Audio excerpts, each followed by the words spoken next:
Shalom Aleichem. Bapak Yahweh memberkati saudara sekalian.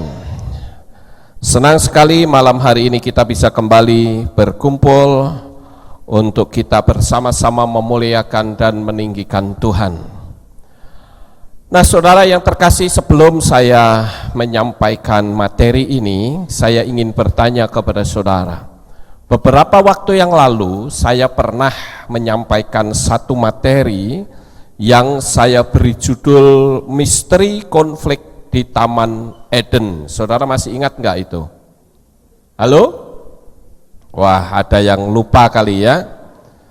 Di situ saya menerangkan tentang siapakah ular itu sebetulnya dan bagaimanakah wujud asli dari ular itu. Tetapi terlepas dari itu semua, saudara-saudara, yang tentunya malam hari ini saya tidak akan mengulang kembali materi saya itu, tetapi saya ingin membahas satu hal yang cukup menarik di sini, yaitu ular. Si ular itu, ular ini di dalam teks berbahasa Ibrani itu ditulis dengan kata nahas.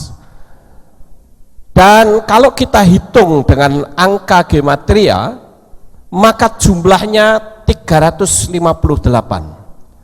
Sementara Mosia itu juga kalau dihitung dengan angka gematria, jumlahnya 358. Nah, ini sangat menarik sekali, saudara. Kenapa ular dan Mesias itu bisa memiliki nilai yang sama? Berarti kalau begitu ada keterkaitan antara si nahas ini dengan Mesias.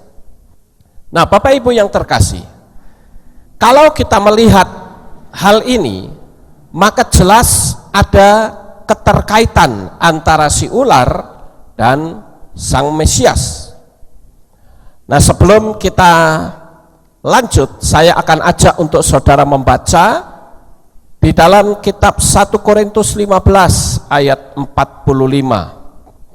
Apa yang diucapkan oleh Rabi Saul tentang hal ini. Nah, di sini sudah saya catat. Ayo kita baca bersama-sama, saudara-saudara. Sudah siap?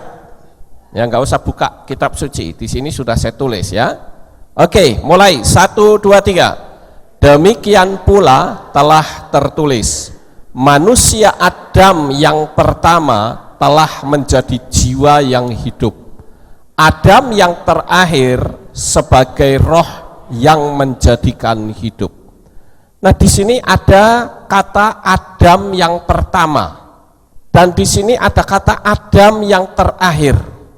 Jadi jelas ada keterkaitan antara manusia pertama yang jatuh dalam dosa gara-gara si nahas ini dan si Mesias ini, saudara-saudara. Nah, untuk itulah saya akan ajak untuk saudara-saudara melihat keterkaitan hal ini.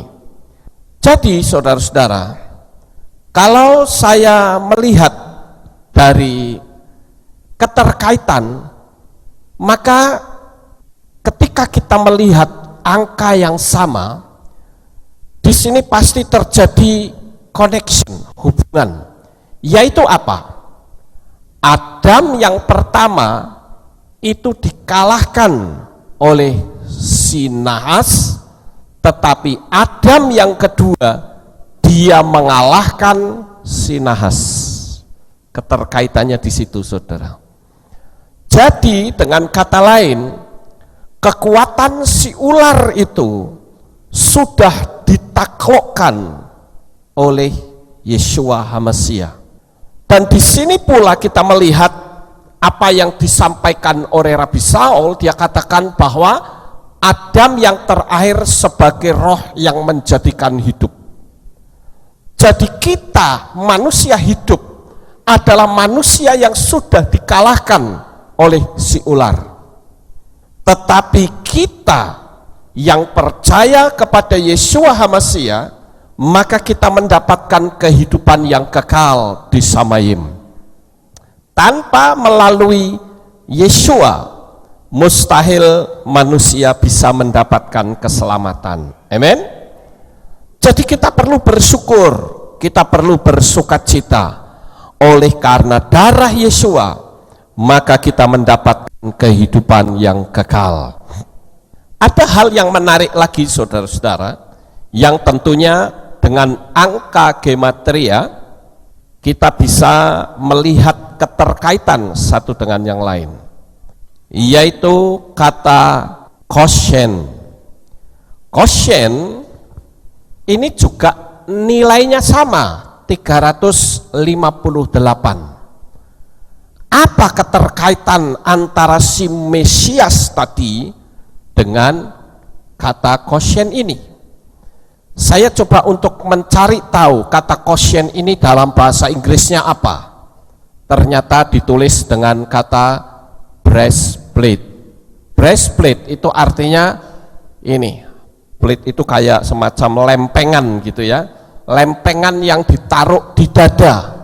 Nah, ini berbicara apa saudara? Ini jelas berbicara tentang imam besar. Dan imam besar setahun sekali dia akan masuk ke ruang Maha Kudus di perayaan Hari Raya Yom Kippur.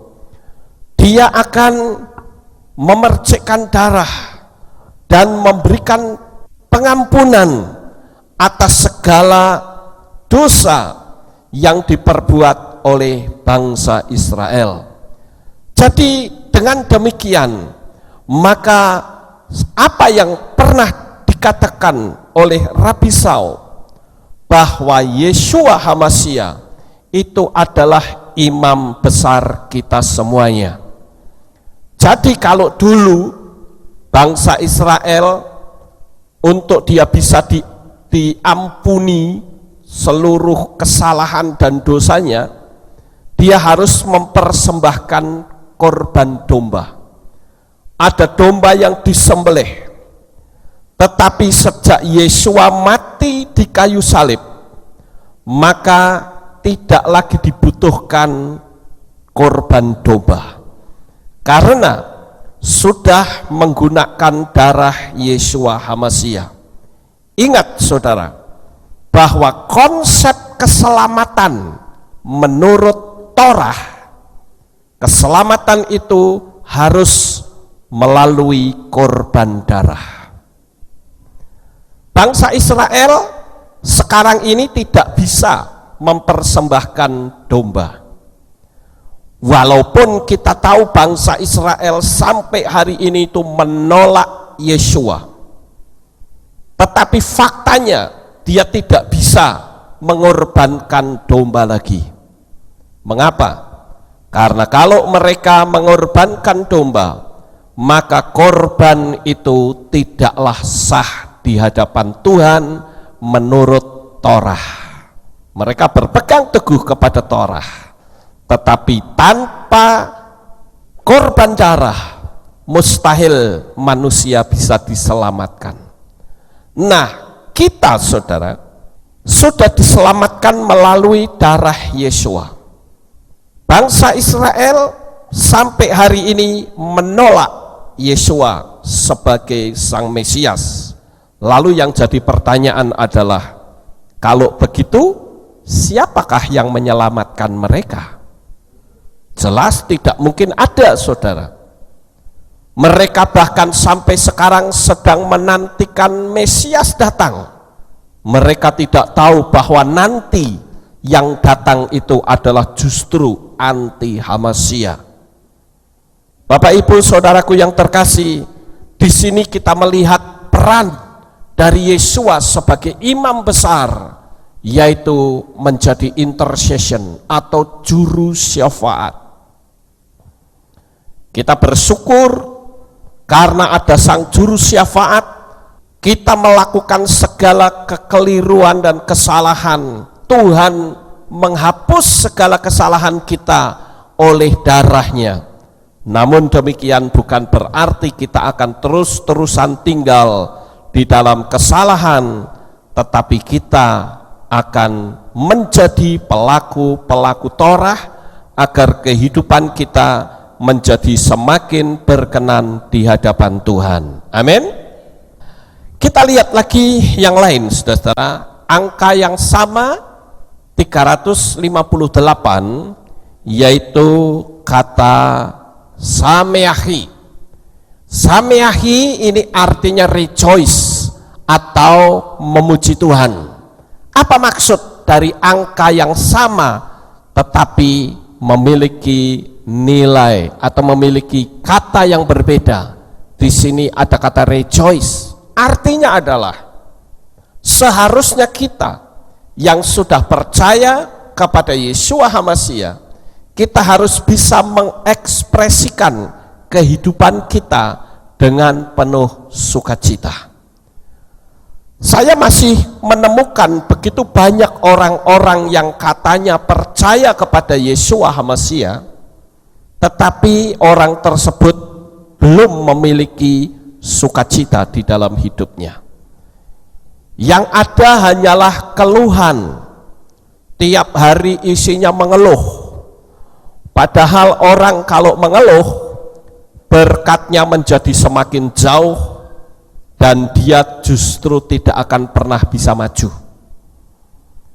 Biasanya orang-orang ini mengeluh karena dia merasa bahwa kehidupannya kurang diberkati. Ada satu ilustrasi cerita yang cukup menarik yang menurut saya layak untuk kita sama-sama dengarkan. Kisah ini diceritakan ada seseorang yang tiap hari isinya mengeluh terus, saudara. Dia katakan bahwa hidup saya ini tidak punya arti, saya juga tidak punya apa-apa. Lalu dia pergi kepada salah seorang rohaniwan. Dia bertanya, "Pak, apa yang salah dengan hidup saya? Saya sampai hari ini tidak memiliki apa-apa. Saya orang yang miskin. Saya orang yang tidak pernah memiliki peningkatan di dalam finansial." Si rohaniwan ini mendengarkan sampai orang ini selesai berbicara. Kemudian dia bertanya, "Betulkah kamu tidak punya apa-apa?" "Oh, betul." "Baik, kalau begitu sekarang saya mau tanya, andai kata saya punya uang 10 miliar dan tangan kamu saya beli, boleh atau tidak?" Jadi saya beli tanganmu dengan 10 miliar, potong, kasih ke saya. Boleh atau tidak? Ternyata tidak boleh, saudara. Loh, kenapa tidak boleh? Sekarang saya tambahi nilainya. Saya kasih uang 1 triliun. Mau nggak kamu melepaskan tanganmu? Berikan kepadaku. Ya tidak boleh. Nah, kalau begitu kamu akan beri nilai berapa terhadap tanganmu itu? Orang yang mengeluh tadi katakan, "Oh, tanganku tak ternilai harganya, sangat mahal." Loh, katanya kamu tidak punya apa-apa tadi. Sekarang kamu mengatakan bahwa salah satu dari tubuhmu, baru tangan saja, kamu katakan nilainya sangat besar. Sebenarnya kalau nilai tanganmu itu besar, seharusnya tanganmu mampu memproduksi sesuatu yang juga besar. Nah, orang ini baru sadar, saudara, bahwa selama ini hidupnya hanya diwarnai dengan keluhan, dan keluhan. Oleh sebab itu, jikalau kita ingin sama seperti Mesias kita, Yeshua, maka kita harus mengubah pola hidup kita. Jangan tiap hari isinya mengeluh, tiap hari hanya ngedumel. Saya berharap jemaat Aleph Tau di tempat ini tidak ada satupun yang seperti itu. Amin. Tapi yang saya sampaikan ini, kebanyakan orang di luar sana seperti itu, saudara. Buka mata sudah ngeluh, ngomel, marah-marah setiap hari. Emangnya dengan marah-marah itu berkatnya jadi turun? Berkatnya itu menjadi semakin jauh. Apa saja yang dilakukan selalu saja salah, gampang tersinggung. Ini artinya orang yang hidup tidak penuh sukacita. Padahal seharusnya orang itu bersukacita sehingga mendapatkan nilai 358 persis seperti Mesias kita, Yeshua. Bukankah kita seringkali berdoa, Tuhan, jadikan aku sempurna seperti Yeshua. Bahkan kadangkala di lagu orang Kristen ada lagu yang kata-katanya seperti Yeshua, seperti Yeshua. Apanya yang seperti Yeshua, saudara? Kadangkala orang berkata, oh aku mau seperti Yeshua, bisa berdoa, bikin mujizat. Tetapi pernahkah orang mau saat menghadapi tantangan, saat menghadapi penderitaan, dia juga sama seperti Yeshua? Kadangkala kita baru menderita sedikit saja kita sudah ngomel, sudah ngedumel. Bahkan yang disalah-salahkan itu Tuhan. Ini yang harus kita perbaiki, saudara. Dan saya katakan, engkau bisa melakukan sesuatu, yaitu rejoice, sukacita setiap hari. Maka lihatlah, berkat Tuhan akan mengalir di dalam kehidupan saudara. Jadi ini pentingnya kita bisa memiliki nilai yang sama, yaitu kata Shameaki. Bapak Ibu Saudara yang terkasih, kita juga akan melihat kata yang sama pula yang cukup menarik kita bahas, yaitu kata korbanu. Korbanu itu juga ternyata memiliki nilai 358. Korbanu ini kalau dalam bahasa Arab katanya korban, ya. Bahasa Indonesia juga mengenal kata korban. Nah, korban ini artinya offering, mempersembahkan sesuatu untuk Tuhan. Orang yang sudah merasa dirinya diselamatkan oleh Sang Mesias, dia harus berani untuk mengorbankan sesuatu untuk Tuhan. Bapak Ibu Saudara yang terkasih, di sini kita perlu membuat sebuah pertanyaan. Korban apakah yang harus kita bisa berikan dan persembahkan untuk Tuhan? Nah, di sini ada 4 hal yang penting yang bisa kita korbankan. Yang pertama adalah memberikan persembahan uang atau persembahan materi kita. Saudara, kita melihat di dalam kitab suci kita ada seorang janda yang memberikan persembahan sangat sedikit, saudara-saudara. Dia memberikan persembahan 2 peser. Dan waktu itu Yeshua memperhatikan orang yang mempersembahkan uang itu, saudara-saudara. Dan rupa-rupanya Yeshua langsung memanggil murid-muridnya, dan Yeshua katakan bahwa janda ini memberi lebih banyak dari orang kaya itu. Kok aneh ya? Orang kaya itu mungkin bisa memberi 1 dinar atau mungkin lebih besar lagi. Tetapi kenapa Yeshua memperhatikan orang janda ini yang memberikan persembahan 2 peser uang? Karena ternyata yang Yeshua lihat itu bukan jumlah uangnya, tetapi yang Yeshua lihat adalah presentasi dari uang yang dipersembahkan dan atas kekayaan yang dia miliki. Orang bisa saja memberikan persembahan 1 juta, tetapi sebetulnya kekayaan dia 1 miliar. Dan itu di mata Tuhan tidak ada artinya dibanding seorang janda, misalnya dia memberi 100.000, tetapi itu adalah seluruh kekayaan yang dia miliki. Nah, Bapak Ibu yang terkasih, disinilah kenapa saya mengajarkan kepada saudara. Saya di Kehilat ini tidak perlu ngoprak-ngoprak saudara menggunakan istilah janji iman, nggak perlu. Nanti yang terjadi seperti saudara kita, ya, yang memberikan persembahan apapun, tetapi ternyata dia tidak mendapatkan sesuatu. Orang memberikan persembahan itu harus dengan hati yang rela dan ikhlas. Itu yang pertama, memberikan persembahan materi yang kita miliki.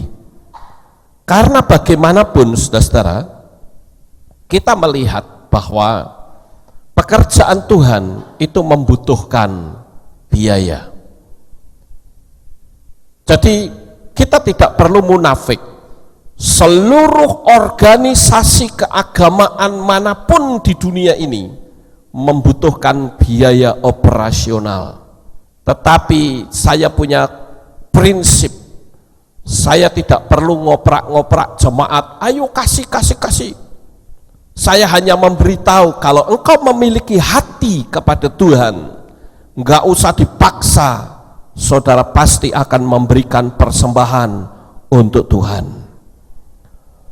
Hal yang kedua yang perlu kita persembahkan untuk Tuhan adalah waktu kita.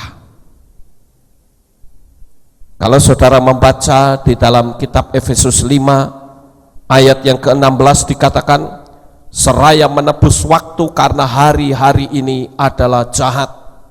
Di situ dikatakan menebus waktu, redeeming the time. Jadi arti dari menebus waktu adalah, coba kita renungkan, berapa lama saudara menyia-nyiakan waktu yang berharga untuk hal-hal yang tidak berguna sama sekali. Sekarang sedang orang gila-gila main apa? Pokemon Go. Di mana-mana main Pokemon, jalan-jalan ke sana kemari.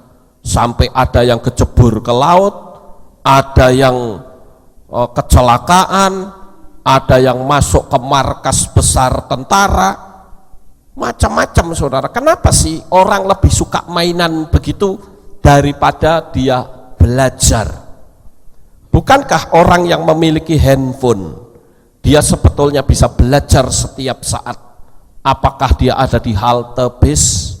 Apakah dia ada di tempat ruang dokter sambil menunggu, ya, dipanggil oleh dokter untuk berobat, atau saudara sedang bekerja dan ada waktu luang? Sebetulnya orang bisa mempergunakan waktu untuk belajar ketimbang bermain hal-hal yang tidak berguna. Nah, ini yang saya katakan menebus waktu. Saya menyadari bahwa saya dulu pernah membuang waktu dengan sia-sia. Saya buang waktu untuk main-main. Yang lain sekolah, saya justru nggak sungguh-sungguh sekolah. Sehingga sekolah saya menjadi gagal. Tetapi saya baru menyadari setelah saya bertobat. Apalagi setelah saya masuk dalam dunia pelayanan, betapa pentingnya orang itu belajar. Kadangkala saya suka duduk merenung. Saya katakan, ya Tuhan, andaikan saja dulu aku belajar sungguh-sungguh, aku pasti sudah memiliki titel yang panjang. Tetapi saya yakin bahwa waktu itu tidak ada istilah terlambat. Selama kita mau, kita bisa belajar. Amin. Jadi saya ambil kata-kata itu, saya tebus waktu. Kalau dulu saya pergunakan waktu dengan cara yang sia-sia, setelah saya percaya kepada Yesua, saya tebus waktu. Hari-hari saya pergunakan untuk belajar. Kalau saudara ikutin cara saya belajar, pasti teler saudara. Karena saya belajar sehari-harian, ngantuk sedikit tidur, bangun lagi, belajar lagi terus tiap hari. Kenapa saya lakukan itu? Karena saya tahu saya punya tanggung jawab dalam dunia pelayanan. Yang pertama, jemaat Aleph Tau adalah jemaat yang pinter-pinter. Saya harus bisa menyampaikan sesuatu yang up to date. Saya juga tahu bahwa ada ribuan jemaat di luar sana yang mengikuti materi saya. Jadi saya harus sungguh-sungguh dalam belajar. Saya tebus waktu. Nah, ini yang harus kita lakukan, saudara. Kemudian yang berikutnya kita melihat di sini apa yang bisa kita berikan kepada Tuhan, yaitu skill atau kepandaian, kemampuan. Bapak Ibu Saudara yang terkasih, kita lihat di kitab Matai ya, pasal 25 ayat 14 sampai 30. Di sana ada satu perumpamaan yang cukup menarik yang Yesua ajarkan, yaitu ada seseorang yang bepergian jauh. Lalu dia memanggil hamba-hambanya dan memberikan tanggung jawab kepada mereka. Ada hambanya yang diberi 5 talenta, ada yang diberi 2 talenta, ada pula yang diberi 1 talenta. Dan sang majikan ini berkata, aku akan pergi jauh dan sekali waktu aku akan datang kembali.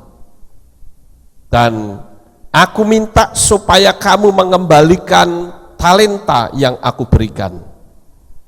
Saudara yang terkasih, yang 5 talenta dia bisa melipat gandakan menjadi 5. Yang 2 talenta juga bisa melipat gandakan dengan 2 talenta.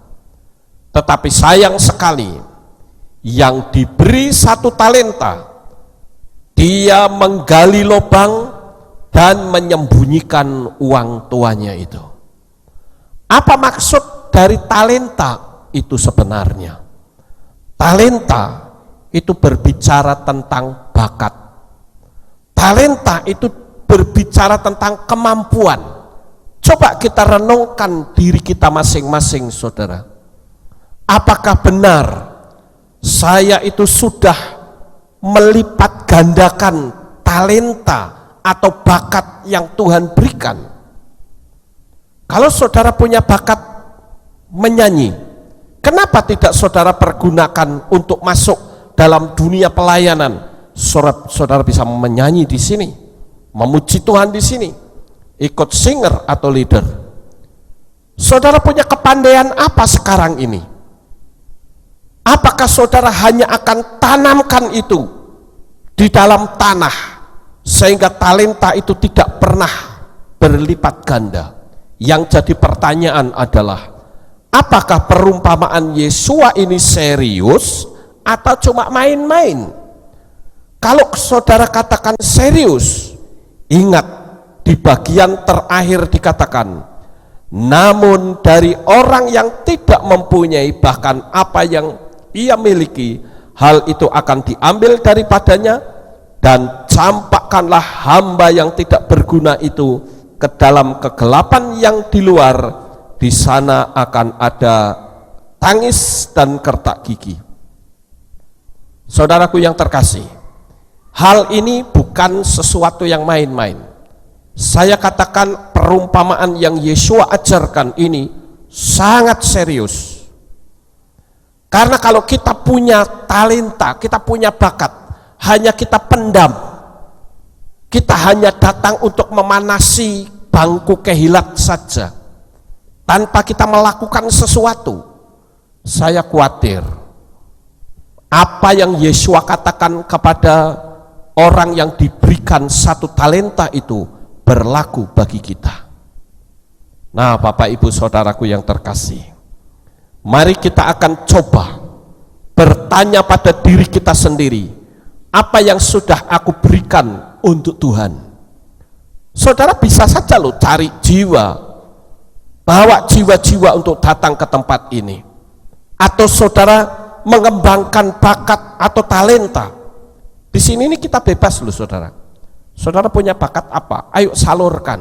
Kita melayani pekerjaan Tuhan bersama-sama. Sehingga kelak ketika Yesua datang, kita bisa mempertanggungjawabkan, ini loh Tuhan, aku memberikan talenta yang kau beri kepadaku, aku lipat gandakan. Saudara yang terkasih, ini yang Tuhan inginkan dari kita, sehingga kita bukan menjadi pengangguran secara rohani. Amin. Sekarang kita lanjut saudara, apa yang bisa kita berikan kepada Tuhan? Yaitu tenaga kita. Kalau saudara membaca di dalam kitab Tofarim pasal 6 ayat 5 atau kitab Ulangan, dikatakan, kasihilah Yahwe Elohemu dengan segenap hatimu dan dengan segenap jiwamu dan dengan segenap kekuatanmu. Mengasihi Bapak Yahwe itu segenap hati dan dengan segenap jiwa dan dengan segenap kekuatan. Itu yang Tuhan inginkan. Nah saudaraku yang terkasih, kita ini bersyukur loh, karena satu-satunya kepercayaan yang ada di atas muka bumi ini yang memberikan predikat anak Tuhan itu hanya kepercayaan pola Yahudi.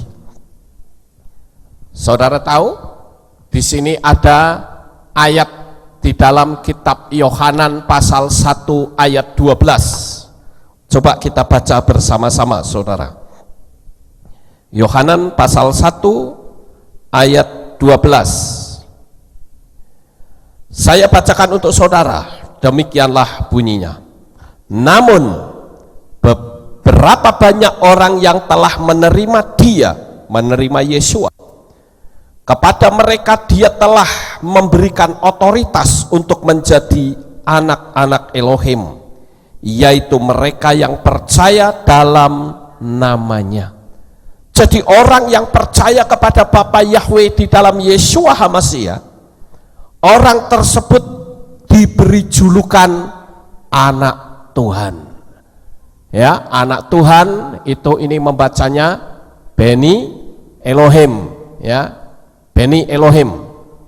Nah, Beni Elohim ini saudara-saudara, kalau disingkat ini menjadi Bonim. Nah, kata Bonim ini sebetulnya memiliki arti pembangun. Apa itu pembangun saudara? Atau builder, pembangun. Kalau saudara membaca di dalam kitab 1 Korintus pasal yang ketiga ayat yang ke-10 dikatakan, sesuai dengan anugerah Elohim yang diberikan kepadaku selaku ahli bangunan yang bijaksana, aku telah meletakkan pondasi dan yang lain membangun di atasnya. Namun biarlah masing-masing memperhatikan bagaimana dia membangun di atasnya. Nah, ini berbicara tentang pembangunan rumah rohani. Oleh sebab itu saudara yang terkasih, jikalau kita menjadi anak Tuhan, kita ngakunya anak Tuhan, dan kalau disingkat jadi Bonim yang artinya pembangun, lalu yang jadi pertanyaan adalah, benarkah kita bisa membangun kerohanian orang lain? Atau sebaliknya, kita justru meruntuhkan iman orang lain?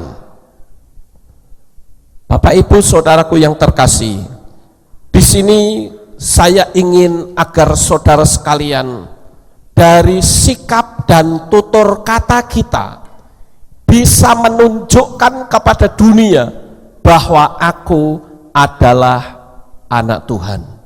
Aku adalah pembangun rohani orang lain. Bukan kita malah meruntuhkan dengan kata-kata yang kasar.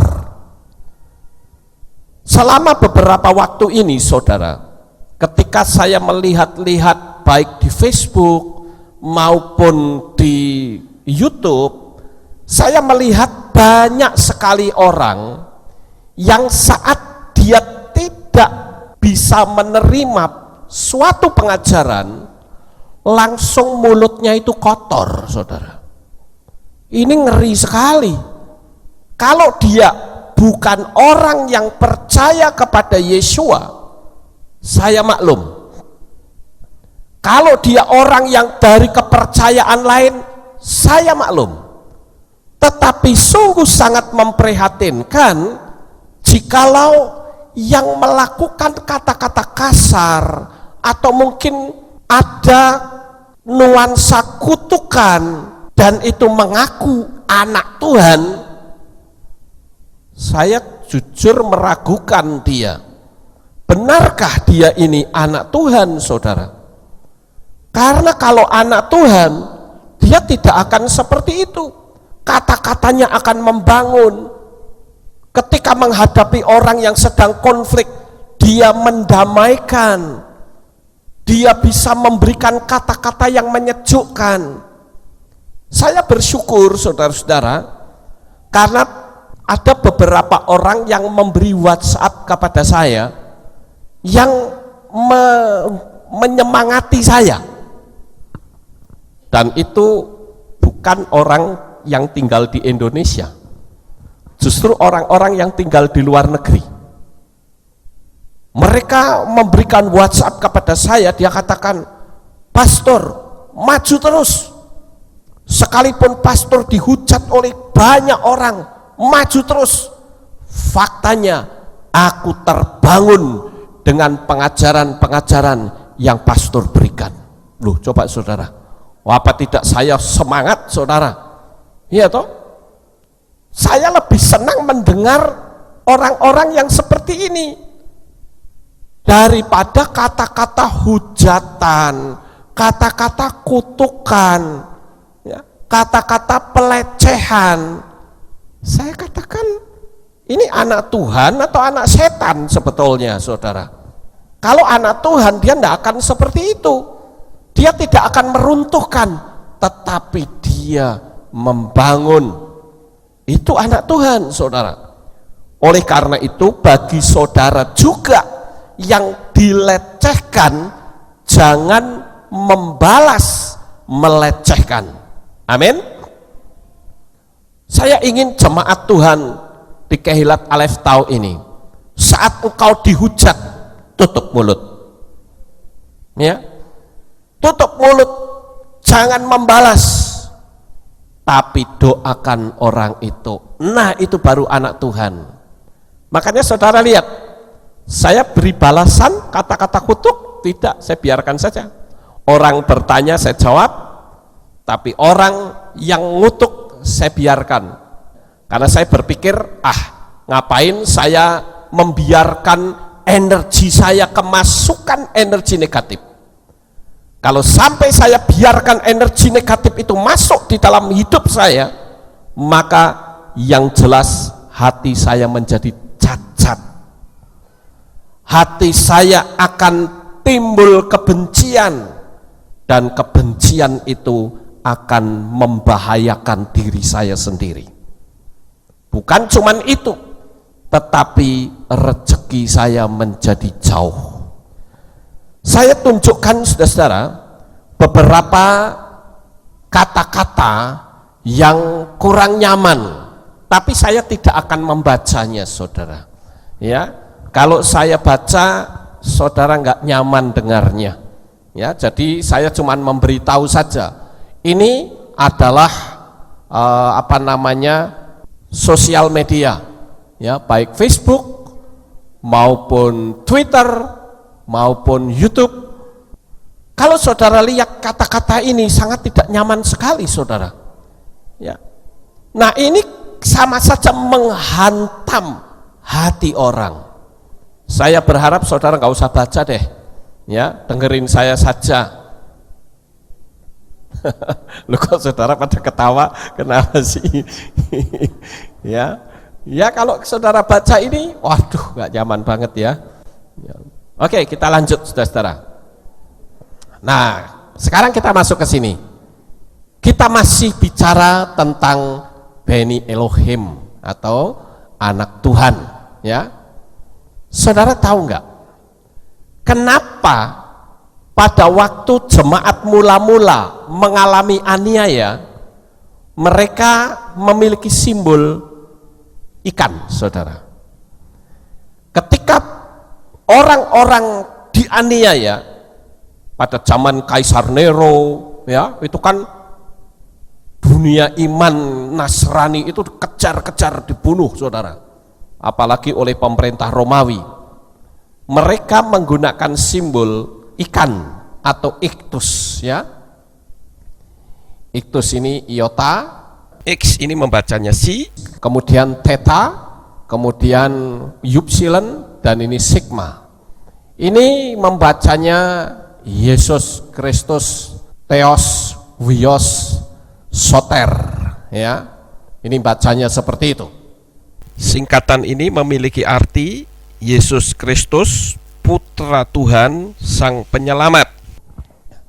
Nah, kalau kita perhatikan simbol ikan itu sangat luar biasa, saudara. Kenapa? Karena ikan itu tidak ikut asin sekalipun lingkungannya asin, artinya tidak terpengaruh dengan lingkungan lainnya yang disebut dengan anak Tuhan. Dan saya katakan simbol salib itu salah, karena sebelum Yesua datang ke dunia ini, simbol salib itu sudah ada. Dan simbol salib itu sebetulnya adalah simbol agama Babel kuno. Simbol kita itu sebetulnya adalah iktus dan kaki dian. Itu simbol iman kita. Kenapa disebut dengan iktus? Ya, iktus inilah yang dikatakan ikan tidak ikut asin sekalipun lingkungannya asin. Siapa di sini yang pernah makan ikan mentah? Ada nggak? Begitu ditangkap gitu, terus dimakan gitu. Ada di sini? Soalnya saya mau tanya, rasanya seperti apa? Ikan laut gitu loh. Pasti waktu dimakan tubuhnya tidak asin, betul nggak saudara? Kecuali kalau sudah lama mati. Nah, itu terkontaminasi dengan air laut. Sama seperti kita. Kalau kita punya posisi seperti anak Tuhan, bukan seperti, tetapi posisi kita adalah anak Tuhan, maka kita tidak akan terkontaminasi sekalipun lingkungannya itu bisa menggarami kita. Saudara tinggal di tempat pelacuran, saudara tidak akan terpengaruh. Sekalipun saudara ada di daerah preman, saudara tidak akan terpengaruh. Saudara tinggal di tempat orang-orang yang senang main judi, tidak terpengaruh. Nah, itu baru anak Tuhan, saudara. Gambarnya ikan, ya. Kemudian yang berikutnya, yang kedua, kenapa disebut dengan simbol ikan? Ikan itu di dalam bahasa Ibraninya itu ditulis dengan dua huruf, yaitu dalet dan gimel, membacanya dak. Dak ini, saudara-saudara, atau ikan itu bermultiplikasi, ya. Ikan itu bermultiplikasi. Saudara lihat, kalau ikan, pernah nggak saudara merenung gini, kenapa ya nelayan itu kan kalau nangkepin ikan itu kan bisa berton-ton, ya, tapi kok kerajaan ikan nggak pernah habis, ya? Karena apa? Ikan itu bermultiplikasi. Satu ikan itu bisa melahirkan berapa ikan kira-kira? 100 ikan bisa? Lebih. Padahal satu, saudara.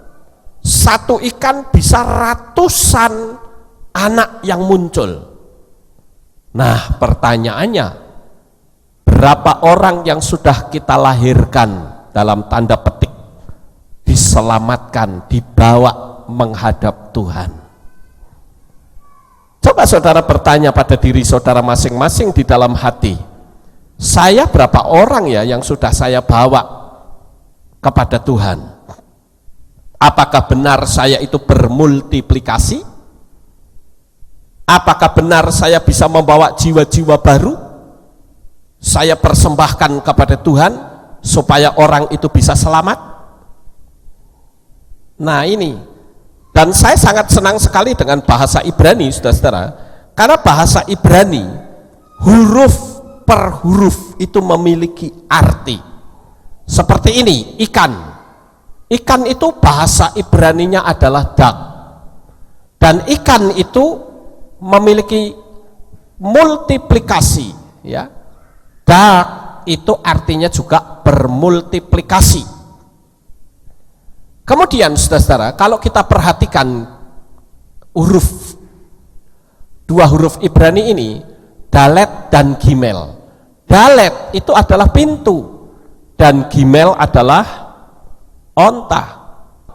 Jadi kalau kita renungkan saja dua huruf ini, itu menjadi sebuah simbol anak Tuhan. Dia tidak akan tamak. Makanya kalau saudara lihat di kitab Matius pasal 19 ayat 24, ya, di sana dikatakan, dan lagi aku berkata kepadamu, adalah lebih mudah seekor unta masuk lubang jarum daripada seorang kaya masuk ke dalam kerajaan Elohim. Wah, ini Yesus sedang mengkritik orang kaya, saudara. Apa maksud dari onta masuk lubang jarum? Selama ini kita berpikir, bagaimana mungkin onta bisa masuk lubang jarum? Bulunya saja nggak bisa masuk, betul nggak saudara? Ekornya saja nggak bisa masuk. Bagaimana tuh? Sebetulnya itu sebuah gambaran, ya. Lubang jarum itu artinya pintu kecil ini loh, ya. Jadi dulu, zaman dulu, itu tiap kota itu ada pintu gerbangnya, saudara. Tujuan pintu gerbang itu adalah agar supaya terhindar dari serangan dari luar. Jadi kalau sudah sore, itu pintu gerbang yang besar itu ditutup. Tetapi ada pintu kecil yang buat keluar masuk. Nah, ini yang disebut pintu lubang jarum. Nah, yang Yesus ajarkan masuk melalui lubang jarum itu bukan berarti jarum dondom, itu bukan, ya. Kalau bukan jarum jahit, ya kalau jarum jahit ekornya saja tidak bisa masuk, ya. Itu bicara tentang pintu lubang jarum. Jadi onta akan bisa masuk kalau dia mau ndodok, apa ndodok? Sedeku, jongkok, ya. Jadi kalau onta itu mau jongkok, dia bisa masuk. Nah, untuk bisa membuat onta itu jongkok, gimana? Dia letakkan semua barang-barangnya, saudara. Artinya apa? Kalau kita pelayanan, pikiran kita cuman duit terus. Pelayanan selalu diukur dengan duit. Itu jahat, saudara. Sampai-sampai nama Bapak Yahweh tidak disebarluaskan keluar gara-gara duit. Jahat sekali. Tadi siang ada seseorang yang telepon saya. Orang ini bertanya begini, Pak, lambok Pak Lukas itu ngasih tahu gembala saya. Loh, ngasih tahu apa? Kasih tahu kalau Yahweh itu adalah nama Tuhan yang disembah oleh bangsa Israel. Saya tanya, gembalamu bertitel atau tidak? Oh iya. Lah kalau bertitel itu pasti ngerti. Orang bilang haleluya saja, haleluya atau artinya pujilah, Yah itu artinya Yahweh, kependekan dari Yahweh. Jadi haleluya itu pujilah Yahweh. Berarti kalau orang sekolah teologi ya pasti ngerti. Tapi memang untuk menyampaikan kepada jemaat dengan cara yang tepat itu dibutuhkan nyali. Kalau dia nggak punya nyali, nggak akan. Terus orang ini tanya sama saya, loh Pak Lukas itu sakjane jemaatnya ada berapa toh dulu? Saya katakan jemaat yang saya gembalakan pada tahun 2000 saat saya memberitakan nama Yahweh itu jumlahnya sekitar 1.500-an orang. Dan saya menyatakan mulai sekarang tidak boleh lagi memanggil nama sesembahan lain kecuali nama Yahweh. Di situ merosot dari 1.500 tinggal 120. Baru dia bilang, oh kok sampai sebegitu banyaknya ya? Saya katakan, nah inilah yang ditakutkan para pendeta. Cuman sayang saya kok tidak takut, karena saya yakin bahwa apa yang saya sampaikan kepada jemaat itu benar. Yahweh itu adalah nama Tuhan. Kalau sampai saya tidak menyampaikannya kepada jemaat, saya termasuk gembala yang keji. Saya katakan begitu. Loh kenapa Pak? Loh kita mau bicara jujur sajalah. Saya nggak punya bisnis di luar. Saya hanya murni memberitakan Injil, memberitakan firman dan berkhotbah pelayanan full time. Nah, lalu saya makan dapat duit dari siapa? Duit jemaat, saya katakan.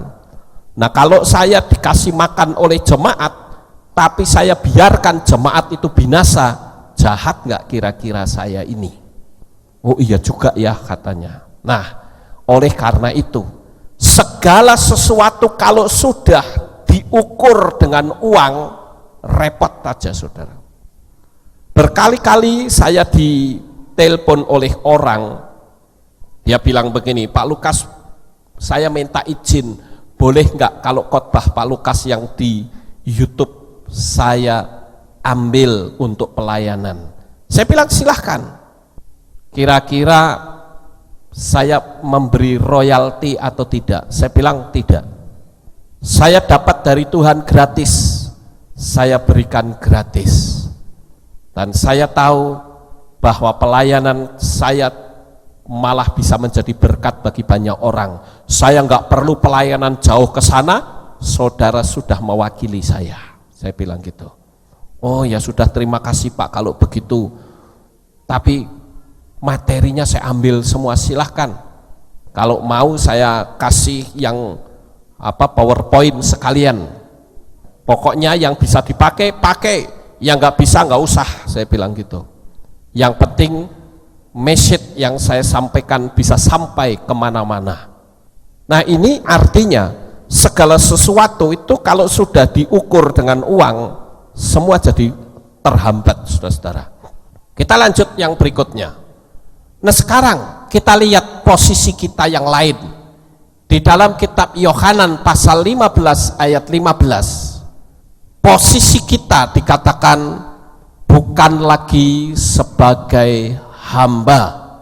Ya, coba kita lihat Yohanan 15 ayat 15. Aku tidak lagi memanggil kamu hamba, karena seorang hamba tidak mengetahui apa yang tuannya melakukannya. Namun aku memanggil kamu sahabat, karena aku memberitahukan kepadamu segala sesuatu yang telah aku dengarkan kepada Bapakku. Status kita itu bukan lagi sebagai hamba, tetapi sahabat. Di sini ada kata sahabat, yaitu yedidai. Ya ini yod dalet yod ini yedidai. Ini sahabat. Tapi sahabat yang dimaksud di sini bukan sekedar sahabat biasa, tetapi sahabat di situ adalah sahabat yang istimewa. Ya, beda dengan kata slave. Ya, ini slave. Ya, slave ini ebed, ini slave. Ini sebetulnya adalah kacung kampret, saudara. Slave itu budak belian sebetulnya, dan dia tidak memiliki hak apapun. Jadi status kita itu sangat luar biasa, Karena kita ini adalah sahabat, atau lebih tepat disebut sebagai sahabat yang mendekati mempelai. Nah, saudara yang terkasih, saya tunjukkan perbedaan-perbedaan antara sahabat dengan mempelai. Coba saudara perhatikan ya, keakraban sahabat dan budak atau kacung itu berbeda. Ini mereka bertiga bersahabat. Kalau bersahabat itu nyaman nggak saudara? Nyaman ya, bisa ketawa bareng, ya, bisa saling kangen-kangenan. Itu sahabat saudara. Nah sekarang pertanyaannya, ini kan kebetulan perempuan semua. Kalau ada salah satu di antara mereka yang laki-laki, bisa nggak sahabat ini menjadi mempelai, menjadi suami atau istrinya? Bisa? Oh sangat bisa sekali. Ya. Coba saja saudara yang punya istri atau suami, mereka kan semua sahabat saudara dulunya, betul? Ya. Kecuali yang dijodohke itu lain saudara. Yang dijodohke karena dia enggak bisa pilih sendiri ya dijodohke, tapi tetap bersahabat dulu. Nah, keakraban sahabat dan budak itu berbeda saudara-saudara. Sekarang saya akan tunjukkan tentang hamba dan budak ya. Nah ini dia, hamba atau budak itu tidak mengetahui apa yang dilakukan tuannya. Kalau saudara punya pembantu rumah tangga, kongren atau buren saudara, kira-kira kalau saudara mau buka rahasia, kongren atau burennya dikasih tahu nggak? Oh nggak akan kasih tahu saudara. Wah itu rahasia perusahaan, nggak akan dibocorkan, ya. Dia nggak tahu. Yohanan pasal 15 ayat 15 kan tadi bilang begitu ya, tidak mengetahui apa yang dilakukan tuannya. Yang kedua, tidak mendapat warisan. Yang dapat warisan siapa? Ya anak atau kekasih hati. Itu dapat warisan, ya, bukan dapat warisan lagi, kasih ke semua bahkan. Ya, karena nanti akan jadi istrinya. Yang ketiga, Yesua datang bukan untuk hambanya tetapi mempelainya. Amin. Di sini ada perumpamaan 10 anak darah, 10 perawan yang sedang menanti mempelai pria itu datang. Nah ketika mempelai pria datang, yang disambut siapa? Mempelai atau hamba? Ya mempelai saudara. Kemudian yang keempat, hamba atau budak itu bekerja hanya untuk upah, bahkan kadang-kadang nggak diupahi saudara. Kita lihat kan TKW yang ada di luar negeri nggak diupahi, sudah nggak diupahi diperkosa lagi, ya, parah sekali ya. Tapi hamba atau pembantu atau budak itu kerja untuk upah. Kemudian hamba itu status yang sangat rendah. Jadi konotasi kita kata ebed tadi itu jangan dipikir dengan konotasi Indonesia, tidak sama sekali. Konotasinya Yahudi sono, itu budak belian saudara, statusnya sangat rendah. Hamba itu seharusnya memanggilnya bukan Aba tetapi Tuhan. Tapi kadang kita lihat pendeta-pendeta, ya Tuhan, Engkaulah kekasihku, tapi hambamu, simpang siur ya. Hamba ya panggilnya Tuhan, tapi kan kadang simpang siur gitu kan. Ngakunya hamba, tapi ngomong sama Yesua ngomong engkau, masa ada hamba ngomong engkau sama majikannya? Dipecat.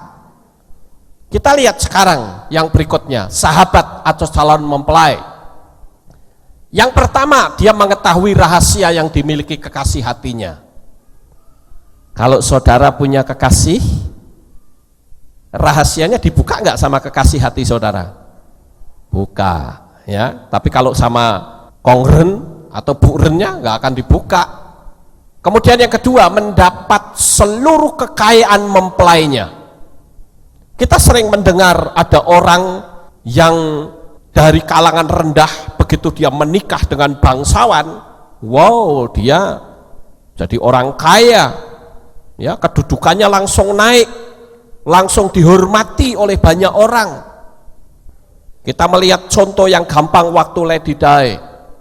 Dia hanya seorang guru TK, mungkin bisa guyon biasa seperti biasa, tapi saat dia sudah menjadi permaisuri dari Pangeran Charles, wah, semua orang tunduk, naiknya kereta kencana, saudara. Dia nggak akan jalan kaki, nggak boleh. Kenapa? Karena statusnya itu naik. Kemudian Yesua datang untuk menjemput mempelainya, bukan hambanya. Yang keempat, bekerja karena kasih. Mempelai bekerja juga enggak? Kerja. Cuman dia bekerja bukan karena duit, tapi dia kerja karena kasih. Kemudian yang kelima, mempelai itu statusnya sangat tinggi,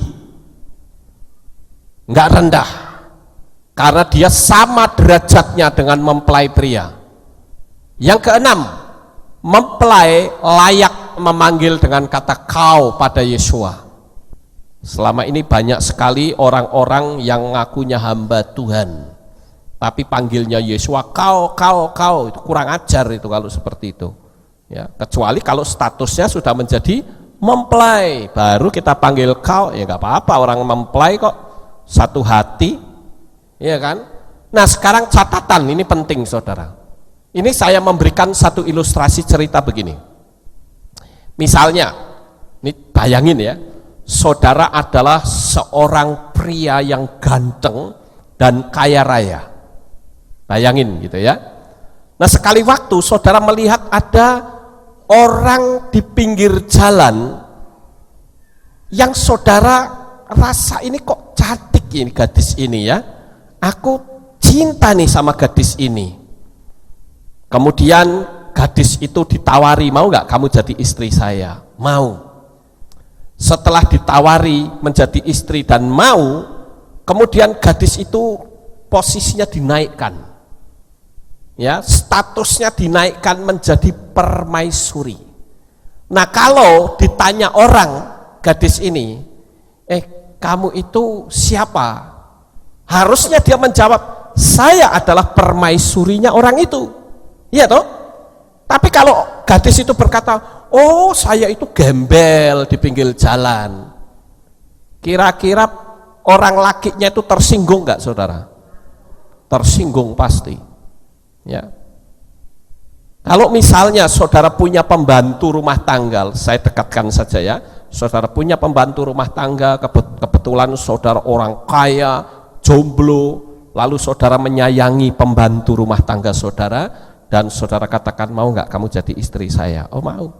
Ya udah, mulai sekarang statusmu adalah istri saya, ya. Lalu kalau ditanya orang, loh kamu kok di rumah itu ngapain? Lalu dia jawab, oh saya itu ngenger, saya itu babu di situ, ya, saya itu buren di situ. Kira-kira kalau mempelai laki-laki itu dengar tersinggung nggak, saudara? Tersinggung, kurang ajar nih, mentalnya dasar mental babu kali ini orang, ya, pasti tersinggung. Nah saya beritahu kepada saudara malam hari ini, status saudara itu bukan lagi hamba, tetapi status saudara adalah mempelai-mempelainya Hamasiah. Amin. Nah ya boleh beri tepuk tangan, haleluya, puji Tuhan, ya. Jadi status saudara itu sangat tinggi di mata Tuhan. Kita lanjut yang berikutnya, saudara.